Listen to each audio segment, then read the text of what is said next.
आपण पाहत आहे साम टीव्ही आणि बुलेटिनची सुरुवात करतोय एका महत्त्वाच्या राजकीय बातमीने। महायुतीमध्ये 2024च्या विधानसभेचं अजून ठरायचं आहे, पण त्याआधी 2029ला महायुतीमध्ये कुस्ती होणार आहे आणि हे जवळपास निश्चित झाल्याचं कळतंय। त्याचं कारण म्हणजे अमित शहांनी केलेलं एक मोठं विधान।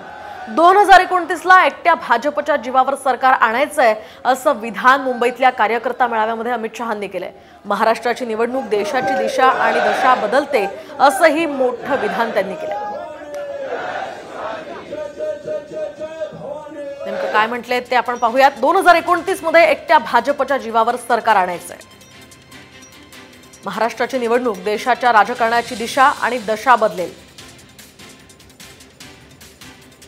महायुतीचं सरकार पुन्हा येणार ही काळ्या दगडावरची रेघ असल्याचंही अमित शहा म्हणाले।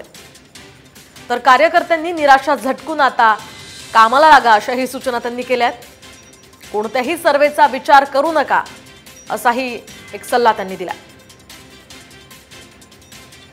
तर महायुतीचं सरकार येणार ही काळ्या दगडावरची रेघ असल्याचं या ठिकाणी अमित शहांनी मत व्यक्त केलं होतं। त्यावर एकनाथ शिंदे आणि अजित पवारांनी आता सावध प्रतिक्रिया दिली आहे।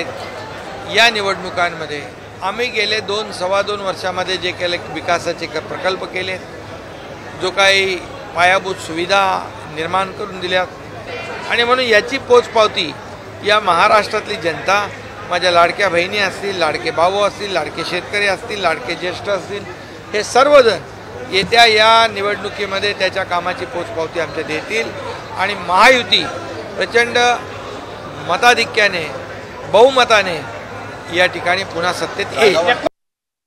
इतर राज्याची परिस्थिती वेगळी आहे, महाराष्ट्राची पूर्णपणे परिस्थिती वेगळी आहे, परंतु कार्यकर्त्यांना मॉरल वाढवण्याच्या करता की बाबा पुढे आपल्याला करायचं आहे असं ते म्हणजे त्या हेतूने सांगितलं असेल मला माहिती नाही, परंतु त्यांना त्यांचा पक्ष सिंगल लार्जेस्ट पार्टी करण्याचा आणि पूर्णपणे बहुमतात आणायचा अधिकार आहे।